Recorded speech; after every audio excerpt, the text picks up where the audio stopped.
Welcome back to the garden, guys. I got my new braces. Feels super great to have my trousers held at the correct position and not gonna fall down all the time. Today's video is all about sort of foods that I've been eating and eat to try and stay in shape.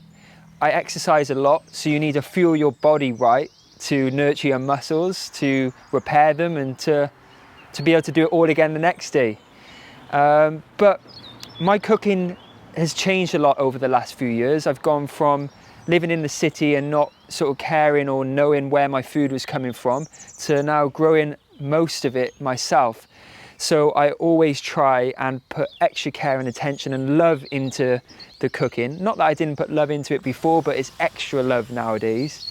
So these meals will be nutritious. They are simple and they do help you for the gym, but also they're gonna blow your friends and family, yourself away because the flavor is boom! And I'm merging a few inspirations that I've picked up over the last few months. Recently I was in Jamaica. Jamaican produce and spice is incredible. Jerk, the technique of cooking, is one of my favorites. We did jerk mushrooms with my friend Chef Vita there.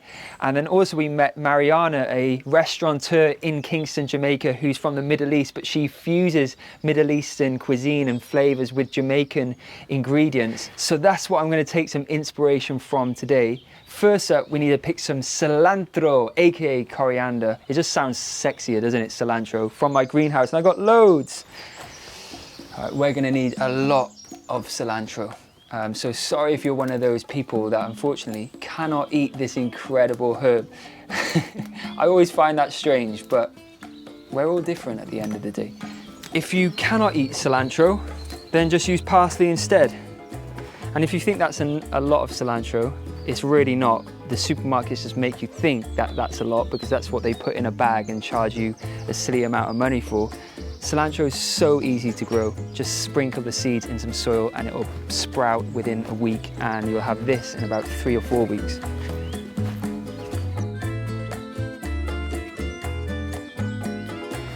So I've got my coriander, but this isn't going to sustain my muscles after a big run or a weight session.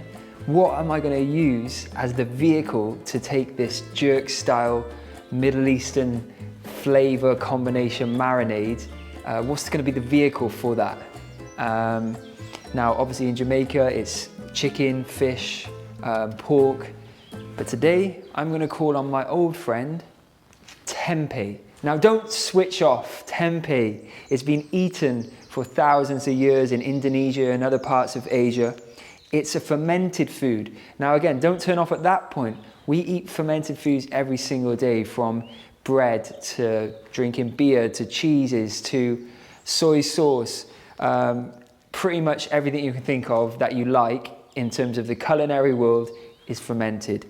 This is fermented soybeans, but you can get tempeh made from black beans or chickpeas or whatever. And the reason why I like this one, firstly, it's organic, and also because it's got 21 grams of protein per 100 grams, which is big, and it's also packed full of vitamins and minerals like B12 and calcium. Cooked in the way I show you today will blow your mind. It is incredible. First, I'll prepare a marinade that blends the flavors from Jamaica and the Middle East.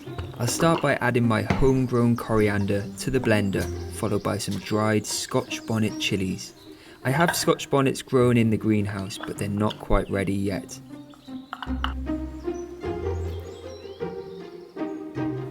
Next, I'll add some spring onions and garlic, just chopped up small to help the blender out.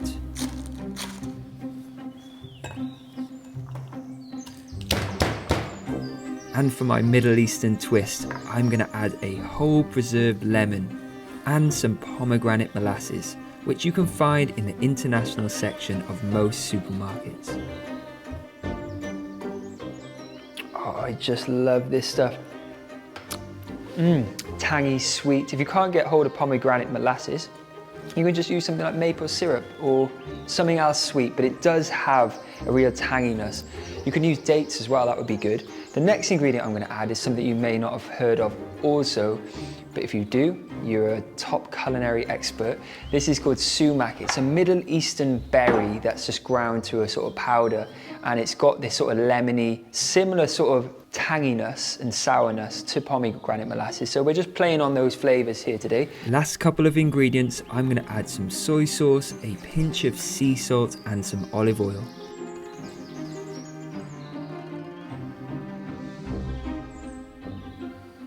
All right, so this gets blitzed up now until it's a beautiful fine paste.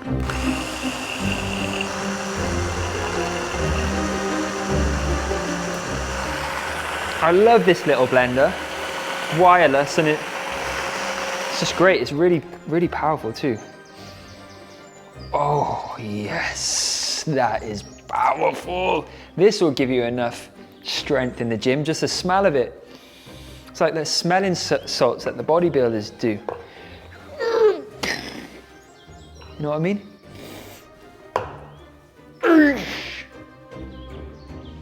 Here it goes. Oh my God. Oh, that has got all the notes that you need. Sweet, spicy, tangy, salty, rich, beautiful.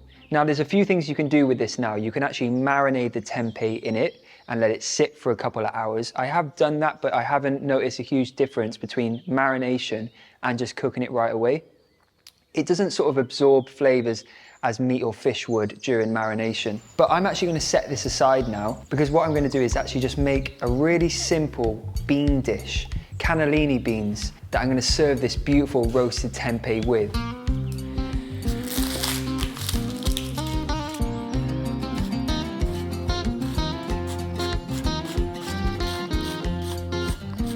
So first up, just chop some onions. I'm gonna get this sweating down in a little olive oil in my pan.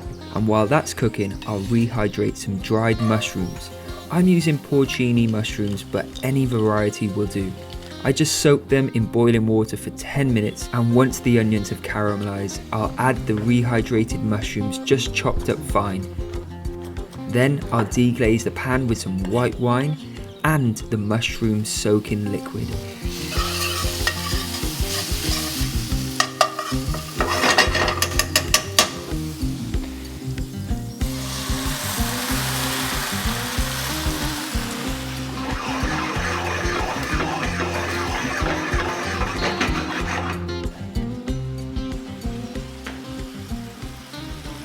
So I'm always conscious not to put everything in, because sometimes there's little bits of grit and stuff with dried mushrooms. So you just leave that last bit of liquid with the sediment, if there is any, at the bottom. So this now is just onions, mushrooms, wine and the liquid. It needs a pinch of salt. We'll let that bubble away and all those flavors come together. And then I'm just gonna get my beans in, get the lid on the pan and let them cook down. Beans, glorious beans.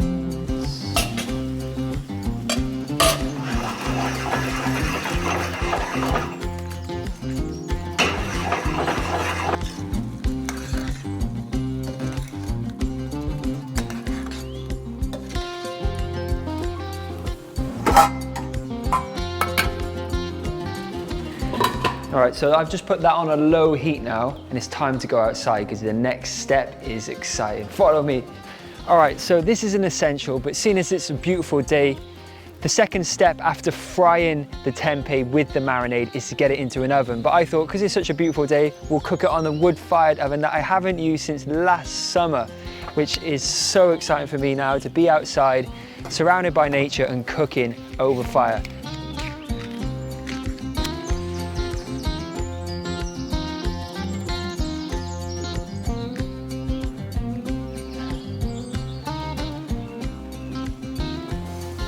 Right, we'll let that preheat and we'll get inside and do the first method of cooking for the tempeh. Let's get some corn flour into a bowl. We'll throw in our chopped tempeh. We'll just cut some blocks, get it dusted nicely and start sauteing off in a little oil to create a really crisp coating, and then we'll introduce the marinade. Guys, I literally cannot touch corn flour. It goes through me. So I'm gonna have to use a fork here. Does that happen to anyone else? Because it's really weird. Ugh, that is horrible. But it's gonna help make this really crispy. Give a nice little coating. Once you've coated your tempeh, preheat a large frying pan and add a little oil before frying them until golden on all sides.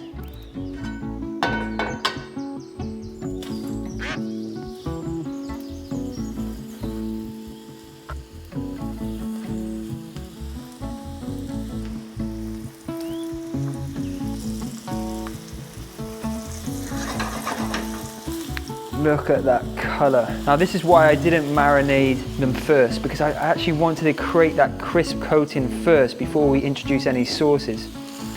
Now that we've got this colour, we can introduce that unbelievable sauce.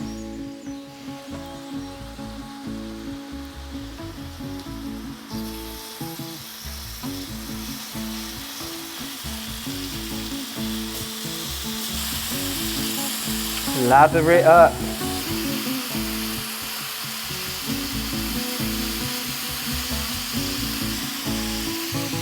Oh, look at that, baby. Oh, yes. Now you just want to coat them all in it. Look at that. Oh, beautiful. To be fair, these don't even need to go into the oven.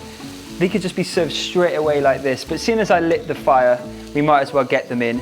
But if at home, if you want to put them in the oven, just 10 minutes in a 180 degrees Celsius oven, or you can just serve them straight like this. The smell is, it's mind-blowing, guys.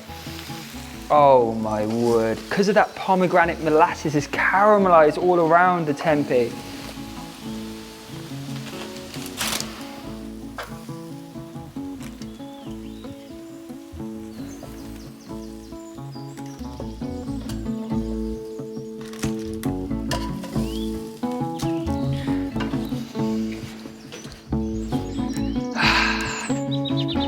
Proud of myself.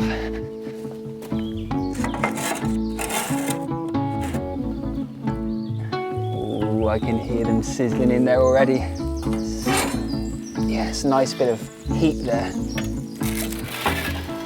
Yeah, that's just going to absorb some of that lovely warmth and the smoke. Oh, it's warm by here. Oh, it feels good to be outside. Sounds of the birds. Sun is shining. Just because I got my new kitchen doesn't mean that I'm going to be cooking inside all the time. We are going to be doing a lot of outdoor cooking. I love it so much. All right, let's get these out and serve up. They look incredible. Oh, they're still sizzling. All right, let's check on those beans and plate up. Oh yes, nice beans. Oh, these are creamy and mushroomy.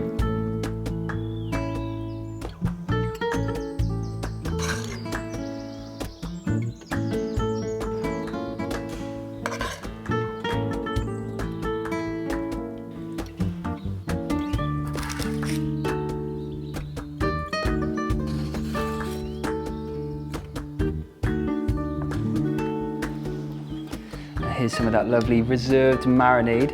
It's just going to liven it up. Oh, get that on.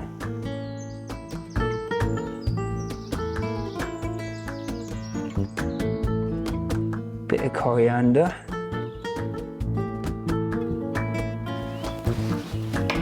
And it wouldn't be a Gaz Oakley dish without a crunch, so a few pistachio nuts just chopped over.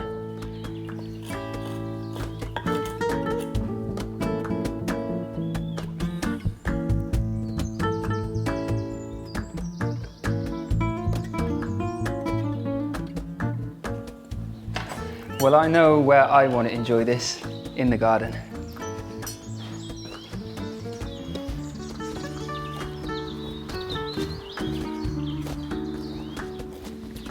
Oh guys, this was supposed to be a video that talked about the foods I ate to keep in shape. I mean, there's a ton of vital nutrients and goodness for me to train and help my muscles repair in this meal alone. But actually this was really turned into me just showcasing my love for cooking, really, hasn't it? Because if I was served this at a restaurant, I'd be one happy man. It's simple ingredients that have just been cooked in a way in which sort of makes them shine. Beans, I would love to have beans at a restaurant, just cooked properly. I really am dying to try this. Oh, it is so crisp. And look at that texture. All right, bit of everything on my fork. I've never tried these two things together, so in terms of the mushroom beans and this, it may not work. Let's see.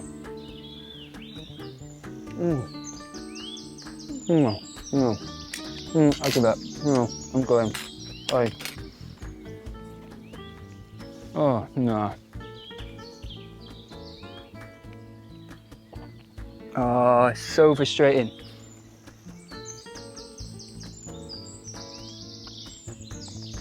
Because you don't realize how much I want to be able to serve my food to people like this. Man, if I could just open a restaurant like this, I would. But it's just so much, so many things you've got to do to get there. Well, to get to the place that I would want it to be at. Oh man, this is sensational. Well, first off, I'm surprised by the crunch because I've never put it into the wood fire before. I've always just done it on the stove top. And I thought it may soften the edge, but it's actually gone even crispier. And then the tempeh in the centre is actually very meaty and it's got a great bite to it. I think the almost double cooking has created that.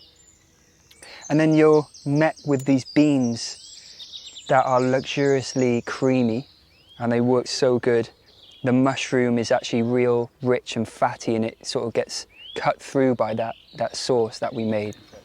I am blowing my own trumpet a bit here, guys, and it does make me cringe slightly, but I just love food and this is my way of expressing myself. So when I do it to a level that I'm really happy with, I'll talk it up a bit. We do actually have another recipe for you in today's video. I promise this one is so simple, and this is a great thing to have before the gym, on your way to the gym, or after the gym, or any exercise that you do really. A good boost of energy, no sugar, gluten-free, a delicious fudgy brownie that's good for you. Little drizzle of chocolate over the top, because why not? Oh yeah. Believe it or not, this delicious gooey brownie is actually nutritious. It's packed with powerful ingredients to give me an edge. I got some rhubarb from the garden, so I'm going to serve it with that. Let's give this a taste.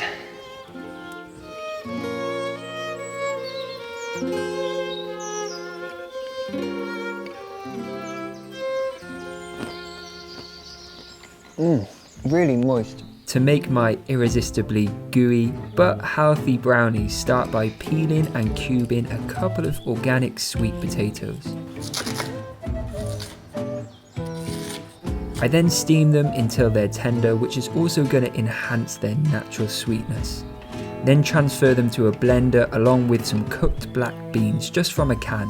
Next, I'm going to add some creamy tahini. It's a paste made from sesame seeds which has a subtle nuttiness. I'll add a touch of maple syrup, which is the only sweetener I'm using in this recipe. Maple syrup has a rich depth of flavour and it keeps the brownies refined sugar-free. Add a splash of milk to the blender to achieve a velvety smooth texture. Once blended, add the mixture to a mixing bowl, and this is where I'm going to incorporate my special powerful ingredients. Always having a fight with this blender. Oh, it smells pretty good actually. It smells chocolatey without any chocolate in it. And there's a few lumps in it, but as they say, lumps are always in the right places. So this goes into my mixing bowl now, and then we'll add some actual chocolate. This is Anima Mundi's heirloom cacao. Cacao is rich in antioxidants, making it great for the heart and can reduce inflammation. Next, I'm going to add 2 miracle mushrooms I swear by, lion's mane and chaga. All right, next ingredient, maca from Anima Mundi. This has the potential to increase energy, stamina, and sexual health. Plus, it can balance hormone levels. Next to the bowl, I'm going to add a pinch of sea salt and a little baking powder to help the brownie rise up. I'm also adding some hemp seeds, which are full of protein, and chia seeds for the energy they give and to help the brownie bind. And it wouldn't be a brownie without some chocolate chips, would it? It's important to use a really good quality dark chocolate, something that's at least 70% cacao. Now, because I really want a gooey consistency, I'm gonna add a splash of extra virgin olive oil. You can add coconut oil too. And then I'll get it into my lined baking tray and into the oven.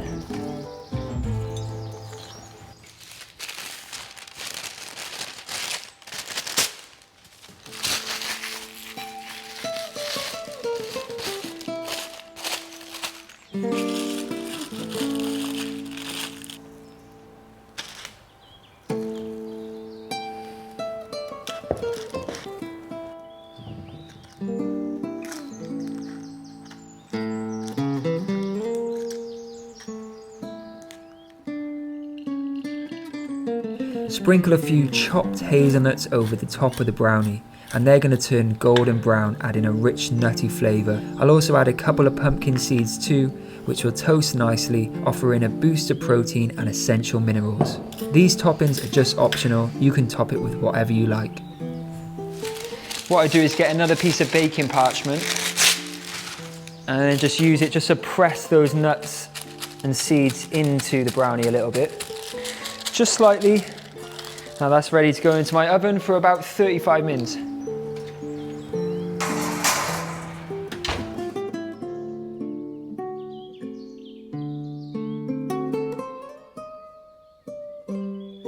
It smells so chocolatey in here. Let's get that brownie out.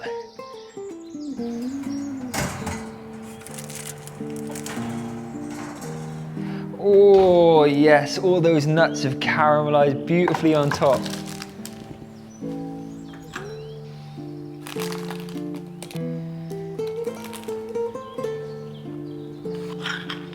Little drizzle of chocolate over the top, because why not? Oh yeah.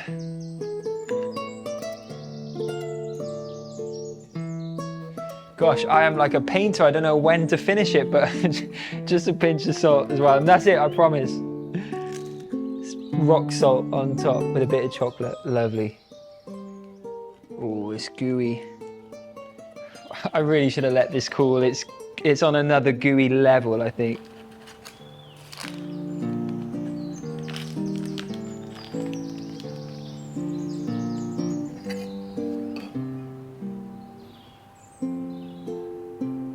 I got some rhubarb from the garden, so I'm going to serve it with that. This actually looks quite spectacular, really, for us. Well, actually, I kept saying it was simple, but with the amount of ingredients in it, maybe you would think it's not simple, but actually the technique is simple. But yeah, it looks really, really good. This can actually be cut up into slices and stored in the fridge for up to a week and the freezer for 3 months, and you can just take it out as and when you want it. Let's give it a taste.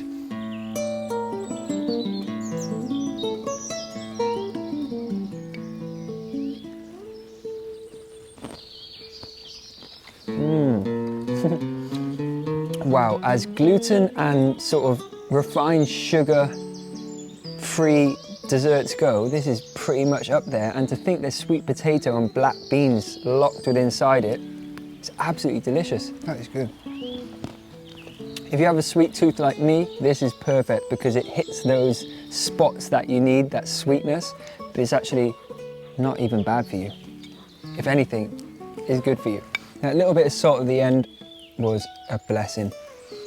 I'm ready to go to the gym now. I'm full of energy. Thank you so much for watching. If you enjoyed the video, comment, please, subscribe, do all that good stuff. It means that we can keep making these videos, really. I'll see you soon with another video from beautiful Wales.